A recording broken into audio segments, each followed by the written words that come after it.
Peterson Ventures and NFX are saying that instead of charging companies where we know the margins are at all-time highs, no, they've chosen to become the predatory and flat-out morally bankrupt pieces of shit. This is one of the easiest sells I've ever had. Fuck these guys. Fuck. So you're telling me there's a chance. You're telling me there's a chance. Yeah, the pure what? evil of making money off of job seekers is how this fun. Hide your kids. Lock the doors. You're listening to HR's most dangerous podcast. Chad Sowash and Joel Cheeseman are here to punch the recruiting industry right where it hurts. Complete with breaking news, brash opinion, and loads of snark. Buckle up, boys and girls. It's time for the Chad and Cheese Podcast. Oh, yeah. Does he really live here? I just thought he flew in for games. Hey, kids, it's the Chad and Cheese Podcast. I'm your co-host, Joel Dirty Lettuce Cheeseman. This is Chad. The U.S. can throw a fucking party. Sowash. And on this episode of HR's Most Dangerous Podcast, Indeed's terms, LinkedIn's ghosts, and Googler's pitchforks. Let's do this.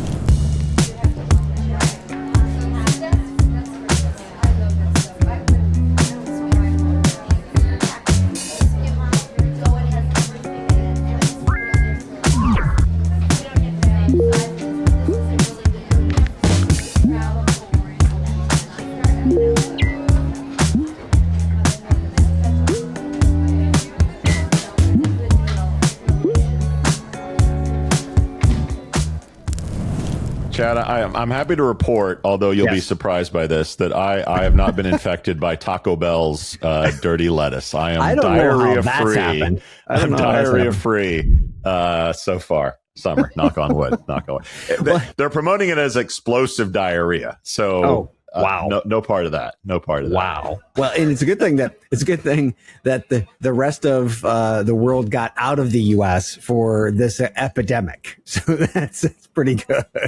Yeah, that's good that they got out before before they got infected by it. I think the Europeans had a good time. The South Americans, I think the world had a good time in America. I can confidently say, take away all the politics, but I can confidently say the U.S. is a great host. The amount of people posting all over the world about food, the stadiums, the bars, the people, the halftime show, which we'll get to. Yeah. But the U.S. knows how to throw a fucking party. And I think that is one of the things that most, at least the Europeans that I'm here with, actually came away with. It's like, yeah, no, you guys are pretty cool. You guys are pretty cool. I think, and you and I have done our fair share of traveling, and 99% of the time, people are cool. People are fine. Oh, yeah, of course. It's our governments and our politicians. Like, if we just got rid of that shit, we'd all get along and have a good time. But, it's the politicians and the propaganda and all that other stuff. But, I'm glad the world had a good time. And, of course, propaganda-wise, Trump had to get his dumbass in the victory, the last picture there by Spain. That was so ridiculous. They tried to get him off, but he wasn't going. Oh, of course not. Of course not. I mean, wait, it's about me kind of thing. Well, the beautiful thing is, next time, we've got 4 years. It's going to be Portugal, Spain, and Morocco. Going to be able to see how they step up to the challenge. And we don't have to worry about that big, fat, orange piece of shit being in any pictures whatsoever, which is awesome. Yeah, we have to worry about Spanish, Portuguese, just Moroccan hot women just everywhere. I'm looking forward to it. Welcome to my life. Welcome to my life. Just 4 years to wait. So what'd you think about the final? The third place game was bonkers. What's your take on all that? So first off, both you and I got it wrong. England obviously got beat by Argentina. It's interesting because South America plays a more physical game of football. You take a look at European football, they flop a lot more. They're trying to get fouls, those types of things. And you see a couple of times Messi, the little guy, it almost did like some judo moves on some of the English guys who are much bigger, by the way. And it was weird how they pushed England around. But if you take a look at one of the matches before with Paraguay and France, that was a fucking bar fight. Everybody's talking about the England, Argentina. That was nothing compared to Paraguay, fucking France. But what'd you think about that one? Well, I wish I knew more about the sport. I feel like I know a lot more than I used to, but the commentary that I got from the sports, from the talking heads, was that England scores and they basically go into prevent defense, if I'm making a football analogy. Yes, so exactly. Yes. That never works out in any Way sport. Too early, like, too. Don't get a lead and then just back up, like keep the fight going, keep on permanent offense. So, and what I saw was basically England backed up and Argentina taking shots. And eventually one of those shots, in this case, 2 shots, get through. So I think it's a lesson.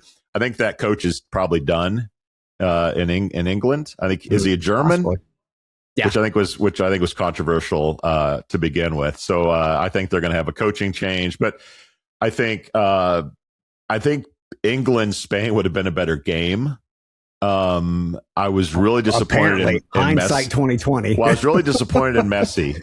My wife and I were talking about this before, and historically, the GOAT usually shows up in these games. Like, never bet against the GOAT. If Tom Brady's playing, if Mahomes is playing, and I'm making football, like U.S. football references, but I thought Messi will find a way. He's not going to let this kid, 19-year-old, come in and win this thing. Messi's going to win it. And from what I could tell, they totally just shut him down.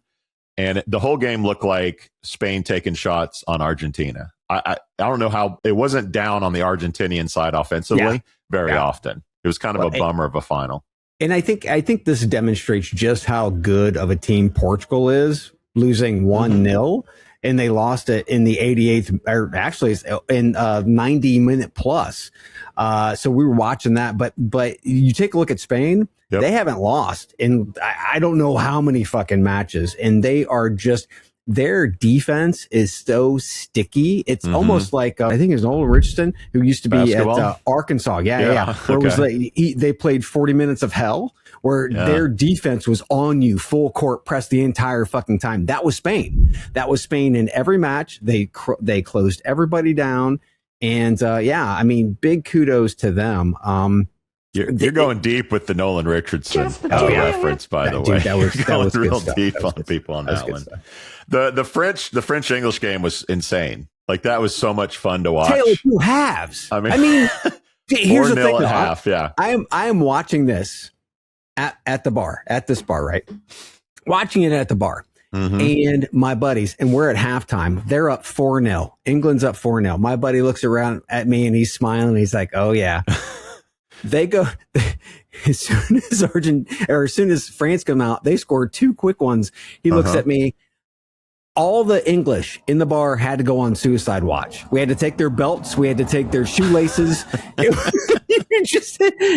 could see it in their eyes. They're like, "Holy shit. They're going to come back and win 5-4. Obviously it didn't work out that way, but that was fucking crazy. Tale of two halves. Here at the Chad G's podcast, one thing that we love is obviously you watching, but also like and subscribe.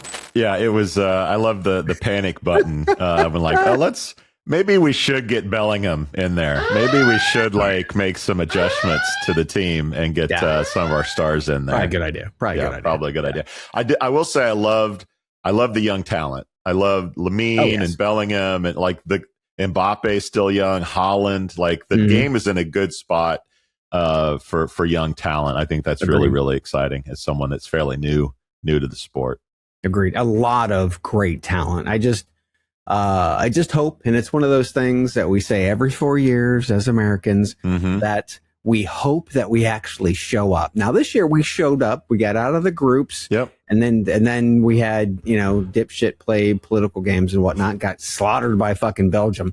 But hopefully we can start to pull some things together, because it is it's a simple game, right? Yep. You take a look at American football. It is so complex, and trying to explain it to my European friends here they are really interested, right? Because many of them like rugby, and this is kind of somewhat like rugby, but it is so much more complex than any sport that they play at all, right?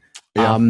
So something that's simple, like soccer / European football, to me is just, it's just fun. It really is. Yeah. Yeah, I don't know if it'll ever be what it is in Europe or South America as it is in America or the U.S. Yeah. I think the scoring is always going to be an issue. Just speaking as an American, I think they need to widen the goal to maybe the whole baseline. No, size. they need to change the offsides. I also think they should take some lessons from basketball and have the over and back instead of allowing them to go all the way back to the goalie and then back and all the way back to the goalie. Yeah. I mean, they did bullshit. I mean, there's no reason for that. So over and back, play that over and back game. I mean, there's some things they can do to speed the game up. Number one, number two, get more scores. Yeah. Well, now we can get to the real football, American football, which I'm not too upset about. And little teaser here. Our friends at Factory Fix have they've upped for another year of fantasy football. Yes. So get ready for that, kids. More on that later. One thing they might need in soccer, probably not, is more testosterone. Chad, I'm curious. I don't know. I know you keep track of American news. Pete Hegseth is calling for testosterone testing for troops, and I guess supplementing if they're low T. I just, as a veteran, personally, I didn't know a lot of young males when I was young that needed more testosterone. But what's your take on the Army's desire to juice up the troops? I think this says more about Pete Hegseth than it does about the actual troops themselves. Yeah, I was in for 20 years. I mean, there's no reason for any of this to be able to test everybody. If you had low T, you could actually go to the TMC by yourself and actually get it tested if you wanted to. Okay. If you thought there was a problem, you could get that done. To be able to do it force wide is one of the dumbest. It's fraud, waste, and abuse. I almost want to ask, did they buy stock in these testing companies prior? Because that's all this fucking administration does. It forces things to happen after they've already bought, like, pieces of companies or they bought stock in companies. So I don't know. It's stupid. These kids have so much testosterone. It's like coming out of their pores. Yeah. And do they force women to take testosterone? I'm just like, I don't know. Or is it a move to force women out of the military service? Oh, I don't think it's that. No, I don't think that has anything to do with it. But I mean, this is gender affirming treatment, which is something the Republicans are so against, right? Yeah. And it's like, well, wait a minute. I thought you were against this kind of shit. Anyway, dumb. It's a waste of cash. It's a waste of time. And what we should be focusing on is how we stop creating stupid wars so that we kill these kids instead of just making sure that their testosterone is where it should be. You want to do some shout outs? Please. Is it time for shout outs? Dude, I've got this shout out. Hold on. The shout outs today are sponsored by free t-shirts, Chad. That's right. Thanks to Aaron App, the company behind all the red shoes you're seeing on social media. You're hearing the Chad and Cheese, but you're also wearing the Chad and Cheese. And what's better than that? But if you want that free t-shirt sponsored by Aaron, you got to go to chadcheese.com/free to get yours. Go there today. What's your shout out, Chad? Shout outs to Halftime Show. It had Madonna, BTS, Shakira, and Justin Bieber. And it's not the shout out that you probably think it is, kids out there. I'm going to say this is the shout out for all of the Europeans who were, they weren't sure. They were like, look, our halftime is 15 to 20 minutes. You're extending this to 30 minutes plus. This is not how the game is played. And to be quite frank, it was the best thing that happened during that match. And every single European that I talked to after, all my friends were like, that was a great fucking show. And I said, you know what? The U.S. does well. Pop culture, they can throw a fucking party. And that's exactly what that was. So, shout out to Halftime Show. Yes, the final was pure shit. And the only thing that was good was the halftime show. Nah, all right. Halftime show. Nice. Very, very nice. By the way, Chad, a quick history lesson. Time for a history lesson. You weren't ready for this. Do you know when halftime shows, particularly the Super Bowl, which is where the halftime show really went to another level? Do you know the event that made the halftime show what it is today? Curling. I don't know. No, there was. You'll remember this now. Halftime shows used to be the band flag twirlers, like a traditional, almost high school halftime. Back in, I think, 1990 or 91, do you remember the show Living Color? Oh, yeah. Yeah. So Living Color, great show. Jim Carrey, Wayans Brothers. Anyone our age will know the show. Wayans Brothers were amazing. They promoted during the halftime show, come to Fox and watch in Living Color. Yeah. And we're going to have our own thing during the halftime show. So on that game, everyone tuned into Fox and watched Living Color, and the time was the time of the halftime, and they did the bits and everything. And then okay, now you can go back to the game. The Super Bowl was so mad about that. They were like, we can't give anyone a reason to leave the show. And I believe Michael Jackson was the next year's performer, which of course no one was leaving that performance. So little history lesson for the kids out there. We have Jim Carrey and Damon Wayans to thank for the halftime shows that we have. Very today. nice. And speaking of legendary comics, and let's go to legendary athletes. Chad, I was once an athlete. It's hard to tell now, but when I was in high school, taco eating? we had mile times for sports I played. Yeah. And I would run a mile. I don't remember my time, but I remember thinking if someone runs a 4-minute or less mile, it's insane. Like, it is incredibly fast. And the record was broken recently. And if I was to tell you that the record for the mile was broken, would you have guessed it was a Scottish lad that did it? Well, welcome to All Things Scottish. Surprise, surprise, surprise. If it's no Scottish, it's crap! As if Scotland needed another reason to boast about their greatness. A 28-year-old Brit named Josh Kerr. Yeah. A 27-year-old broke the record for fastest mile time at 3 minutes, 42 seconds, 0.66. And how did he celebrate breaking the record, Chad? Well, like a true Scot, he had a beer. He had a beer and a 5 a.m. run. He didn't mention which beer, but I'm guessing it was a Tennent's, maybe chased with an iron brew. So shout out to Josh. Welcome to All Things Scottish. Our slogan is, I don't know how the Scots pronounce it, but very impressive to break the mile record, which is amazing to watch too. For 3 decades, practically. Yeah, it was amazing to watch. Yeah, it was amazing to watch. If only we could ride his back to our travels. Traveling would be a lot more fun. He could not carry you, Joel. That's all I got to say. He's a skinny motherfucker. Where are we going, boys? Oh, where are we going? I'm going to the beach is where I'm going. I'm going to be enjoying this wonderful ocean that I have here. We're going to be going to WreckFest later this year. And thanks again to Shaker, who knows, might be on stage this year. You never know. Disrupt Stage in Nashville might happen. But until then, a tease. Yeah, but until then, you're teasing me. You naughty. I don't want to think leaving this beach, my friend. I really don't. I don't blame you. I don't blame you. Let's get to some topics, shall we? Okay. Topics. Chad, are you ready for a little buy or sell? Yes. Jeez, we haven't done some buy or sell in quite a while, so I'm pretty excited about it. So if you forget, kids, because we haven't, Chad and I talk about some new startups, money being spent, and then we either buy or sell the news. Let's get to the first story. Signal Labs, who has acquired ATS old-timer Brass Ring just 3 months after emerging from stealth status. Financial terms were not disclosed. In case you missed it, Signal Labs promotes itself as an AI-driven solution focused on enterprise recruiting, while Brass Ring has more than 25 years experience. They're basically the commercial version of us, experience-wise, and still serves a good number of Fortune 500 employers. Chad, buy or sell the Brass Ring acquisition? Let's be clear, kids. Brass Ring is an OG. That's right. Launched in 1999 as a job fair platform, kind of a job board thingy.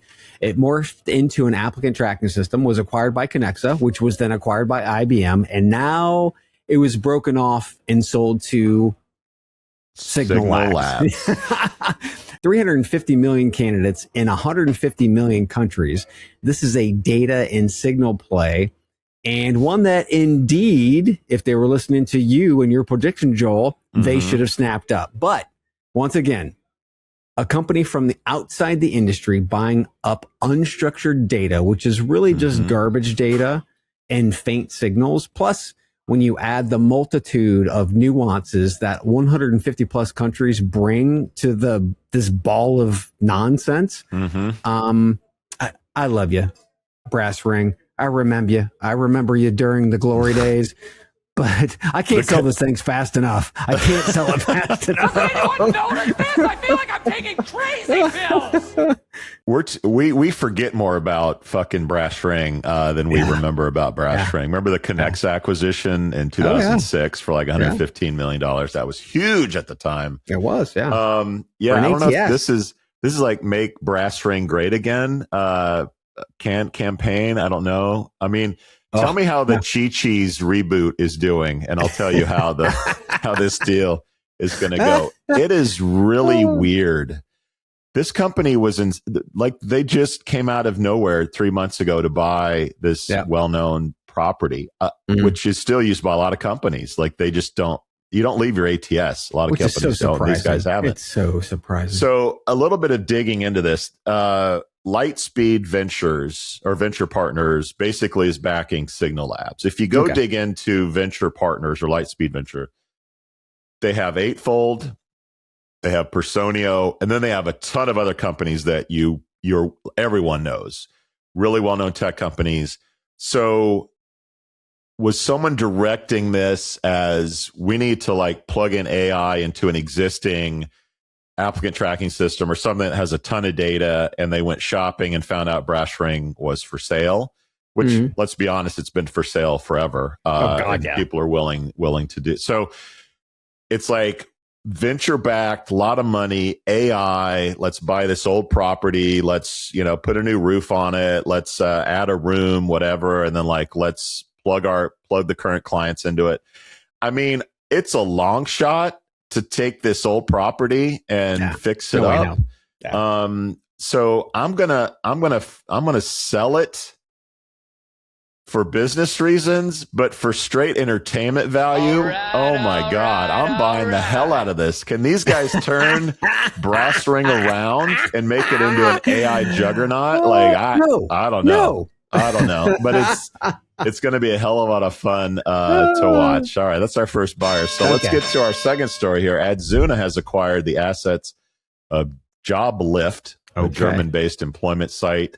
In addition to buying all of Joblift's stuff, the brand, the sales team, the tech, etc., Joblift.de will continue to operate in Germany as it currently is. Chad, Adzuna buys a German job site. Is it wunderbar oder scheißen? I think it feels like Adzuna bought a decade-old German company brand and domain on the cheap. These guys, obviously, I don't know what it's called in German, but bankruptcy. Adzuna has already inserted their tech into Joblift. That's something they failed to do with their past acquisitions, Travoit and Mitula. Jobs acquisitions earlier this year those were kind of flaky, but this one keeps the German brand. It's under the more of a fluid experience, so it just makes sense. And unlike the other ones, it's reported they have also kept some of the sales, customer service person, people have used Seb, which provides an easy transition for any paying customer. And a lesson we've learned from Rika and Levin over at House of HR in Europe, a house of brands is stronger than a single branded house.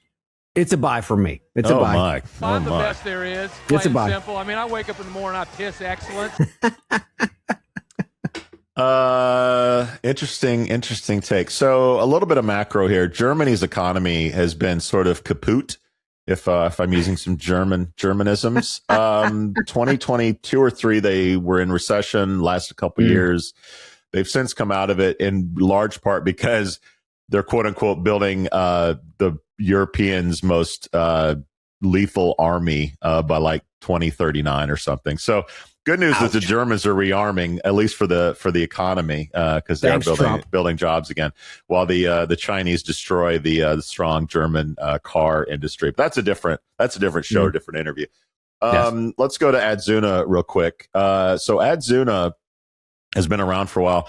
Really strong partnership with the UK government's Department of Work and Pensions. Adzuna had powered their job site for quite a while, and the government ended that contract recently. So now you have Adzuna with a lot of eyeballs that used to come to the site that no longer will be coming to the site. So what do you do in that case? You buy companies and you go shopping for sales, maybe. The headcount of Joblift has been slowly decreasing over the years. They do claim 5 million users on the site per month. They've been around since 2015, little long in the tooth, probably a couple tough years in Germany selling this thing, looking for a buyer, and Adzuna is looking to buy some companies. So this was a match made in heaven. However, do two companies on hard times make for one company with good times? I'm a little bit skeptical, if you will, Chad. So I'm going to sell this one. I'm going to sell this one. All right, let's go to our final story in buy or sell. We go. Refer, a talent marketplace, has raised $7.5 million in a seed round. The startup's model reverses the economics of a traditional recruitment agency, which generally receives a fee from the employer. How are they flipping it, you ask? Well, Chad, Refer has job seekers pay a 20% fee of their first month's salary upon successful placement, while employers pay zero. Chad, are you ready to refer your network to Refer? Or if it ain't broke, why the hell are they fixing it? Buy or sell, Refer. Okay, so I want to pitch this company to you like pitching investors. You cool with that? You cool? Bring it. You good? Okay. Bring okay. it. Pitch it to me. Okay. Here we go. Okay, so the job market is abysmal. Worst in decades. People are starving, literally starving for a job right now. Today, a major portion of the population are heavily in college debt. Don't even own a car. And hell, many of them are still living in their mom and dad's basement. So let's charge that cohort for services instead of the old company model. End scene. What a fucked up pitch. What a fucked up pitch. The worst part is that Peterson Ventures and NFX heard that pitch and said, yeah, I want to fund that. So Refer, Peterson Ventures, and NFX are saying that instead of charging companies where we know the margins are at all-time highs, no, they've chosen to become the predatory and flat-out morally bankrupt pieces of shit. This is one of the easiest sells I've ever had. Fuck these guys. Take off, will you? We're doing our movie. Don't wreck our show, you hoser. Fuck. So you're telling me there's a chance. Yeah, the pure evil of making money off of job seekers is always fun. So let's do the math here and keep it simple. If you get a job through this service that pays you $120,000 a year, they take your first month, 20% of that. 20%. So in this case, you owe Refer $2,000. So it's not like you owe them a ton of money on a fairly good job. You're already in debt. Well, here's the thing. Like, okay, so you and I have been doing this for a long time. Businesses that are based on employees paying you money have a really shitty track record. Oh, yeah. So let's see if this thing is going to work. All right. If I'm an employer, okay, great. It's free to be on this thing. Look at like I owe nothing. Okay. Yeah. So now you're going to get like the shittest employers on the planet come out of the woodwork, probably try to scam these people because they know they're willing to pay money. So I don't know how it's going to work, but like, the like really good employers, I have a hard time seeing that they're going to flock to this thing. Right. Now the job seekers, okay, who's going to flock to this thing? The best of the best? The cream of the crop, Chad? Is that who's going to flood this site with candidates? No. If you're the best of the best, getting sourced, getting recruited, like you're not on this site. So now you have fairly shitty employers recruiting fairly shitty candidates. Yeah. Are they six-figure jobs? Probably not. Okay, so now you're hiring $40,000, $50,000, $60,000 people. So now your fee is not the $2,000. It's like $500. And a lot of these people, that $500 is a ton of money. So look, long story short, history says this thing is doomed. I agree it's doomed. I can't believe they got 7.5 in a seed round. Whatever pitch they had, they should like go to another industry and just like sell shit, because that was one hell of a model. But I give this about as much chance as 60% of the time. It works every time. All right, kids, that is another round of buy or sell. That was fun. We haven't done that in a while. Chat is on empty, and I need to take a breath here. We will be right back, kids. If you haven't subscribed to our shit, what are you doing? Your podcast platform of choice, hit the subscribe button, share us with your friends, comment, leave us a review, whatever. We will be right back.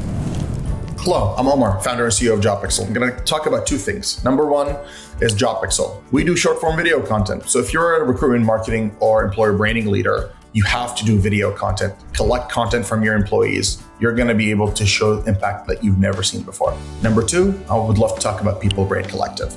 People Brain Collective is a new organization that just got started by some of the best minds in our industry. And it brings all recruitment marketing and employer branding leaders together in one place to have a conversation about the impact of their work. I promise you, it's something you do not want to miss. So after this video, you'll see a QR code. Scan that QR code with your phone, go to their website and sign up for a membership. You will not regret it. They have amazing people talking about the best topics you'll absolutely love. Thank you, and I can't wait to see you there.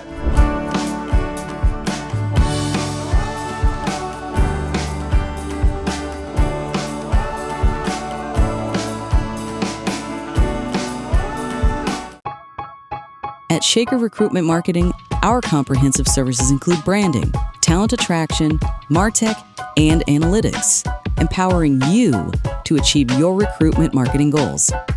We believe in doing things the right way, delivering the right message through the right activation, achieving the right conversion.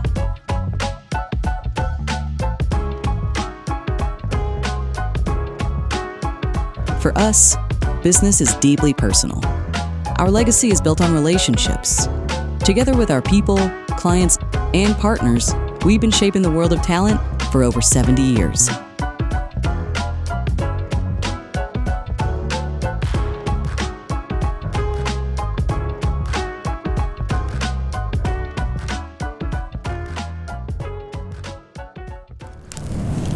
Chad, this next segment is sponsored by Free Bourbon. Who doesn't love some chicken cock? You know what I'm saying? Who doesn't love a little chicken cock? Oh, I love chicken cock. I do. I love it. That's right, Stephen. And Proven Base, our friends at Proven Base are making miracles happen. We're sending 2 bottles of chicken cock to some lucky listeners, thanks to Proven Base. But miracles only happen if you play the game, kids. Head out to chadcheese.com/free and finally let your liver know who's boss. Finally let that pesky liver know who's boss. All right, Chad, let's get back to the news. Indeed.com, if you don't know, has updated its terms of service, setting out how its AI products recommend jobs, prepare applications, source candidates, score applicants, and conduct follow-up screening, covering both Career Scout for job seekers and Talent Scout for employers. But with most terms and conditions, Chad, the devil is in the details. So we want to know, was Satan in the fabric of the new terms of service at Indeed? Of course it was. Dude, I got to say that most of the time it feels like we're the only voices in the space speaking out against Indeed's bullshit, but not this week. Not this week. We had Mike Wood wrote a great piece about Indeed's new terms of services. And I got to say, he hits Indeed's most glaringly bullshit effort head on by outlining that Indeed's T&Cs states flatly that Indeed does not and will not serve as an agent or decision maker for any employer or job seeker, and that it rejects any delegation of decision-making authority, end quote. So I'm sure we all understand that just announcing that Indeed will not serve as an agent of decision maker or whatever for employer or job seeker means absolutely fucking nothing. As we all know, Indeed's new AI agentic strategy can already shape decisions, which can be just as harmful as making them. So simply put, it's about what they do, not what they say. And Indeed has bots applying for jobs, not just serving up relevant jobs, actually applying for jobs. Now, next, we talk about those bots. When bots apply for the job seeker by proxy, they may trigger a billable event. What does that mean? It's basically an evolution of how PPC and PPA were, right? Pay-per-click and pay-per-application. When a human clicked or applied to a job, they could most likely or would incur a charge to the hiring company per click or per app. Now, it's the automated version. So instead of a human doing it, it's actually a bot who's doing all this stuff. So whenever Indeed needs to ratchet up their revenues, it's very simple. Instead of trying to nudge humans, all they have to do is ratchet up the actual bots to apply and or just raise the price of the click or the bot. So at the end of the day, I mean, there are two big issues that Mike points out. Indeed's absolution. They believe that the new T's and C's will make them immune from forthcoming lawsuits. And number two, Indeed's monetization, bot clicks, bot apps. I mean, remember when all of this used to be fraud? We used to call this click fraud. They still call it click fraud. Yeah, now it's apply fraud or something. Oh, they do. Oh, okay. Well, they say so. Again, thanks to Mike Wood for calling this out. Keep up the good work, man. And it just feels good that somebody else is calling Indeed shit out instead of putting on the knee pads and kissing the ring. So you get nothing. You lose. Good day, sir.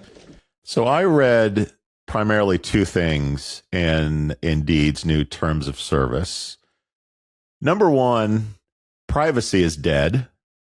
And number two, free is officially dead at Indeed. Let's take both of these one at a time. Privacy, I think, is the most important one because we know Indeed has been moving away from free for quite a while.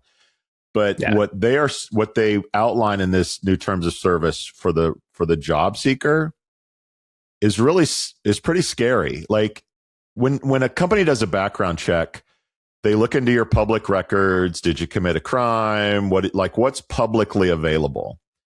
Now Indeed is saying, we're going to take everything that happens to you in a job search and we're going to document it. So did you interview? Did you, were you contacted? Did you withdraw your application? Were you rejected for an offer? All these things that happen sort of under the cover of me and a company talking are now potentially going to be available to every company throughout your entire career because of Indeed. And their terms of service says, you know what, you're agreeing to do that. That's pretty scary as a job seeker. I mean, shit I might do in my 20s, if that carries with me, my 30s, 40s, 50s, it's irrelevant, but it's still going to count. And if the algorithm is saying, you know what, this person shouldn't even be in the mix, I think that's a real dangerous precedent to set for the job seeker. You talk about new revenue models. So if I have an agent now applying, I think they've also, from a payment side, they've said, okay, job seeker, we're going to create new ways to get money out of you. And we just ripped up Refer for charging money to job seekers. LinkedIn's been doing it effectively for a while, saying, hey, if you pay for job seeker tools, you get all these special things. Now Indeed is basically saying, we're laying the groundwork for you as a job seeker to pay us a monthly fee, and we will just go apply to jobs for you. Well, that's nice. Okay. A lot of people will pay for that, about 20%, which is a lot of money for them. The employer side, same thing. I mean, posting is no longer free. Now, interviewing will be automated. Pre-screening stuff, that'll be automated. I mean, I think we talked, last week about Indeed and people being upset with how we're paying for this. We're not coming up in searches. Where's our brand, et cetera. Right. And I said at the time, Indeed doesn't care because what they're moving toward is an all agent transaction. and these terms of service really underscore where Indeed is going. So again, privacy is dead and free is dead at Indeed. And these terms of service to me underscore that reality.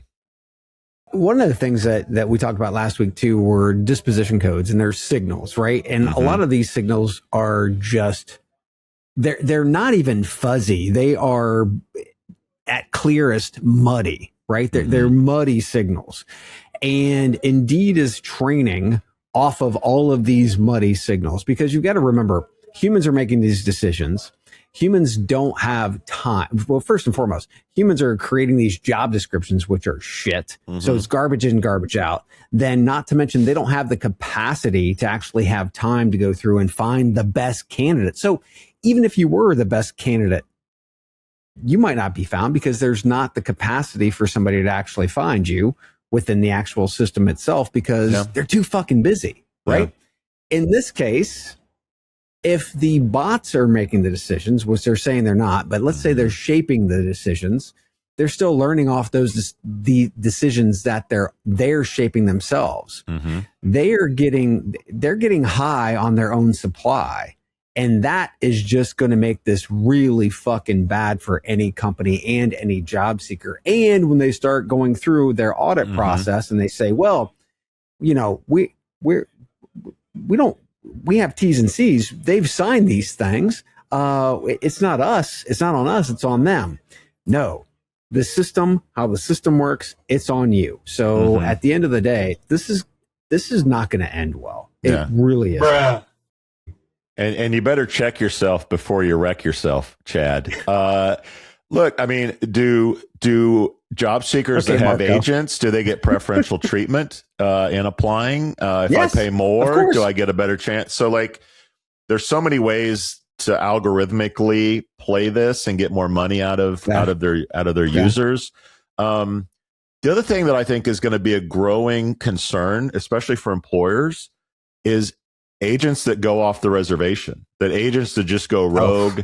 And stories are starting to come out about agents that just make up shit, lose their mind, do crazy stuff. And for a lot of employers, that puts you at risk, EEOC risk, all kinds of stuff, right? Like if you don't know what your agents are saying to applicants, all that stuff is tracked. It can be documented. Like that's super risky for employers as this agent world unfolds. And that's a concern as well.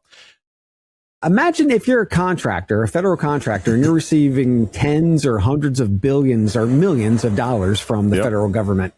And then this stuff starts fucking with that, right? I mean, you don't want anything to screw with your contracts, right? I mean, it's just like none of this makes sense. It really just it makes no sense. I mean, is Indeed documenting all the conversations and dialogue that goes on with their agents? We don't know. Are they immune to lawsuits from that? But they've put in the language around you can't sue us. Like years ago, 2024, 25, like they saw this coming, and to sue Indeed if you agree to this stuff is really hard to do. But it doesn't clear you of risk as an employer if these agents are going off the reservation. No. Yeah. Eject. Eject, as if people have there might be have a an wee option. problem, boys. All right, Chad, let's move on from one evil empire to another. Not since the Texas Chainsaw Massacre has the Lone Star State seen so many ghosts. That's right. Texas has launched a formal investigation into LinkedIn over allegations of ghost jobs. If you missed it, those are fake, misleading, or inactive postings that do not lead to real hiring. The Texas AG details a probe examining whether the platform defrauded paying premium subscribers by profiting from listings that employers have no intention of filling. Texas is coming after LinkedIn, Chad. Who are you going to call?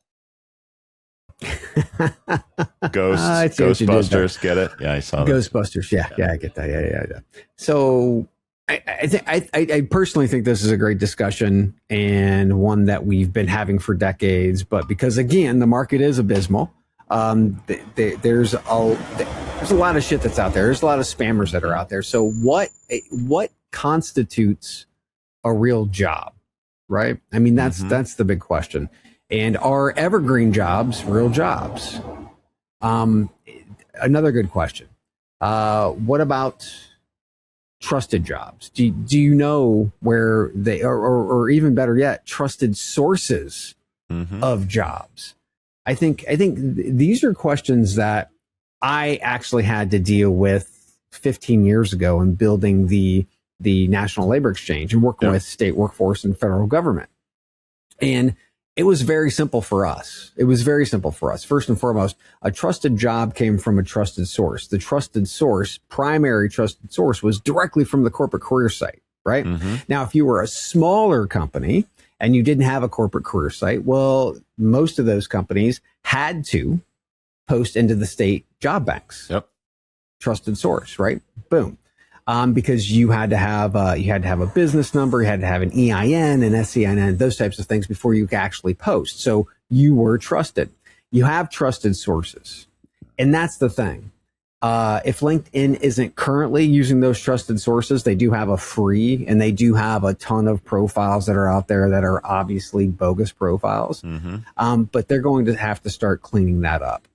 I did have a friend reach out to me this week with regard to evergreen jobs because he heard me talk about them on the show. And he said, I just don't think evergreen jobs are real. They're just not real jobs because they're not open for a position at that time. And I said, okay, here's a great example. UPS hires 150,000 people within a 6 to 8 week time frame. Okay. There's no way they can perform that task by just pushing jobs up when they need them. They have to have a repository of jobs, right? So that's one example of why evergreen jobs make sense.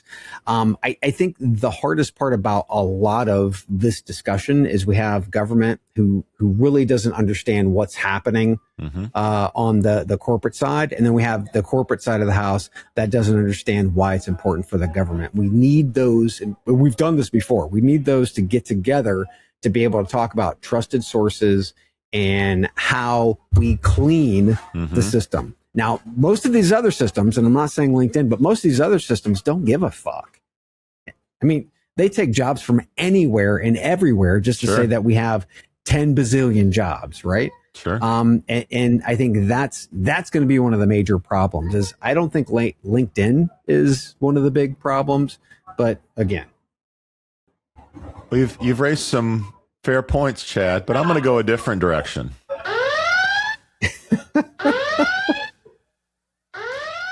I'm calling some political bullshit on this lawsuit. Okay, who is the AG in Texas?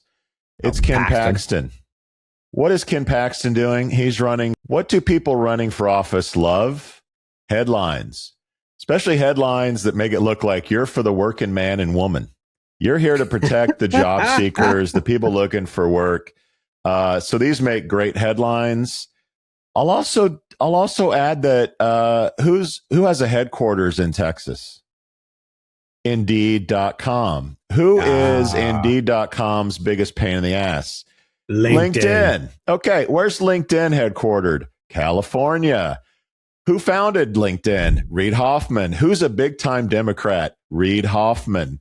I call total political bullshit. I wouldn't be surprised if Paxton has a donor from Indeed who says, you know what, we'd love to make LinkedIn's life a little harder than it has been. Can you file some lawsuits? Because you don't think Indeed has some ghost jobs. You think Indeed's all their stuff is legit? Yeah, but we don't go after Indeed because they're here in Texas, and those are Texans working at Indeed. So we're not going to go there. So as far as I'm concerned, this is political theater, going at a nice story, a big brand, good headlines. Paxton gets in the news, but this thing is going to die. It's as simple as is Indeed or is any job board responsible for the jobs posted?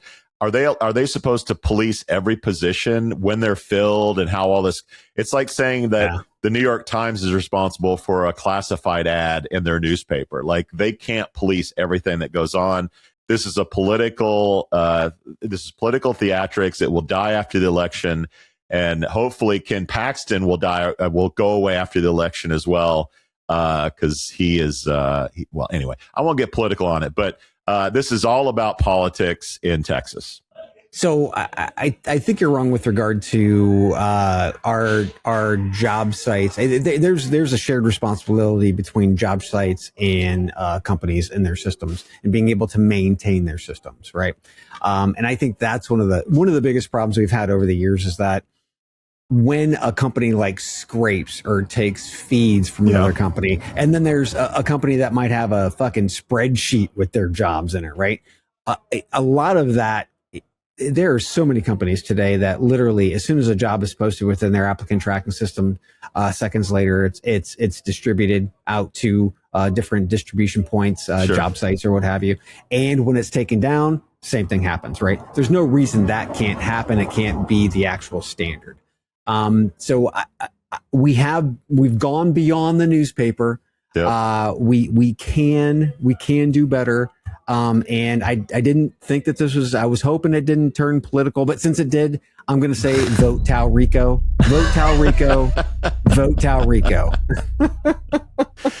Yeah, I'm not falling for the banana in the tailpipe. You're not going to fall for the banana in the tailpipe? I don't think you are either. Yeah, if a job breaks the law, prostitution, child labor, whatever, there should be policing of that stuff for laws, but I think it's really hard to expect that ghost jobs can be policed by job boards. Anyway, Chad, we're going to take a break here. Guys, if you haven't left a review for us, please go out. The algorithm helps us. And if you listen to us, you should look at us too, because trust me, we have faces for podcasting. Check us out at YouTube, youtube.com/@ChadCheese. We'll be right back. Done. I think we'll cover speed and hiring. Did somebody say speed? Then buckle up, boys.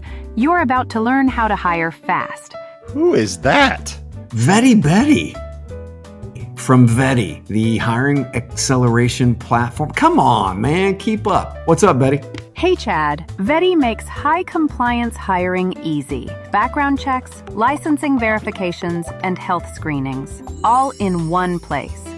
Real-time updates, no red tape, and no delays. Hiring managers can move fast, stay smooth, and close the deal. So they just sit back and watch. Hell, I could watch this all day. That's right. Relax, enjoy the view, and don't lose the hire. It's that simple. With Vetty, it's all taken care of before they can even catch their breath. Best lesson ever. Class dismissed, boys. Vetty. Hiring as it should be. Visit vetty.co to learn more. And we're back. Chad, this next segment is powered by our friends at Aspen Tech Labs. If you love free beer, and who doesn't, we'll get ready to turn into a sloppy summertime life of the party, thanks to our friends at Aspen Tech Labs, who are sending out some good premium artisanal beer, if you will, from my direct from my garage. But you can't win the beer if you don't play the game. Head out to chadcheese.com/free for your chance at free beer. Yes, that's right. All right, let's get to our news, Chad. The digital pitchforks are out. A new petition signed by 4,500 Google employees is demanding layoff protections amid the company's AI boom and $4 trillion valuation. The petition calls for guaranteed severance, buyouts before mandatory layoffs, and the option to take severance as extended paid leave. Googlers want a prenup, Chad. What's your take?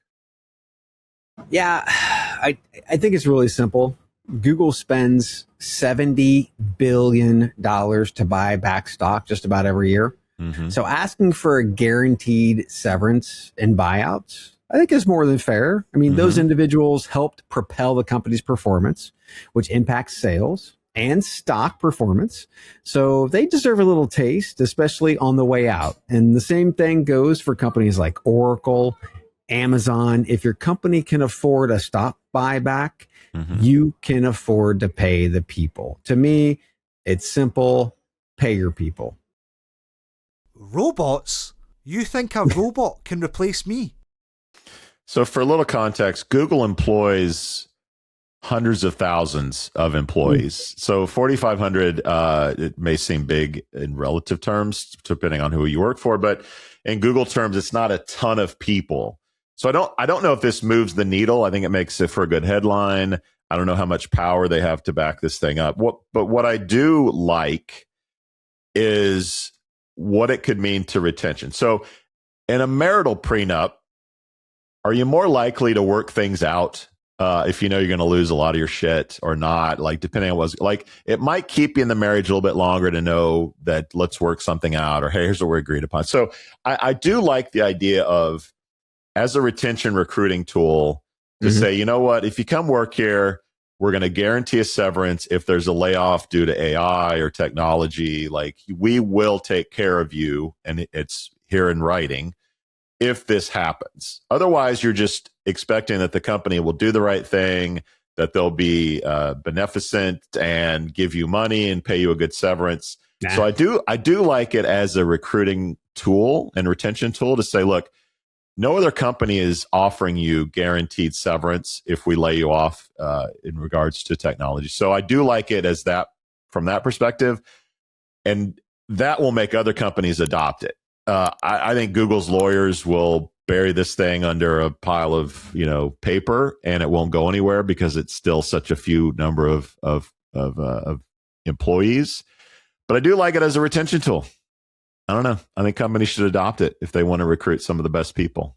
Yeah, here's the problem is it goes back to the companies, and they're still in control. That's the biggest problem with the U.S. labor force right now.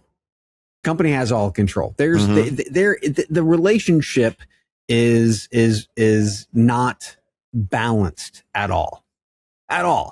And the individuals who are doing the work on the daily basis are the ones who actually drive the record profits that they're actually fucking seeing. Yeah. So, there's got to be something, and I hate to say this, but there's got to be some type of legislation that actually is pushed in. We allowed buybacks, I think it was back in 82, to come to the front, right? Go figure, Reagan, asshole. But I mean, all of it in one fell swoop is, look, we need to be fair all the way through. If you can spend $70 billion in a fucking year, let's just say billions of dollars, like Oracle, in a year for stock buybacks, you can take a chunk of that and you can put it away for severance and, different packages for your employees. There's got to be some fairness. There's got to be some balance. I don't like the control being so heavily on the employer side. It's just not right. And it's not good for the nation, obviously, because look at it. I mean, look at the richest country in the world and look at the high number of poverty that we have right now. It's crazy, man. There's no reason. Let's play a little Vegas. 2027 better odds. Google gives guaranteed severance, or the Cleveland Browns win the Super Bowl? Oh, definitely Google gives guaranteed severance. Nice. Extra question.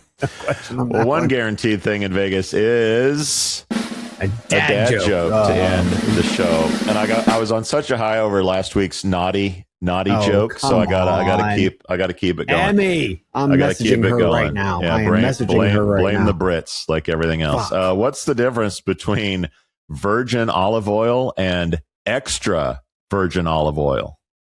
What's the difference between virgin olive oil and extra virgin olive oil? I'm going to shut my mic off. Uglier olives. Oh, so bad.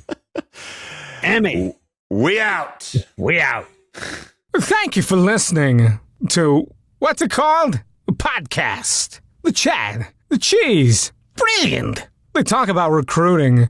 They talk about technology. But most of all, they talk about nothing. Just a lot of shout-outs of people you don't even know. And yet you're listening. It's incredible. And not one word about cheese. Not one. Cheddar. Blue. Nacho. Pepper jack. Swiss. So many cheeses and not one word. So weird. Anywho, be sure to subscribe today on iTunes, Spotify, Google Play, or wherever you listen to your podcasts. That way you won't miss an episode. And while you're at it, visit www.chatcheese.com. Just don't expect to find any recipes for grilled cheese. It's so weird. We out!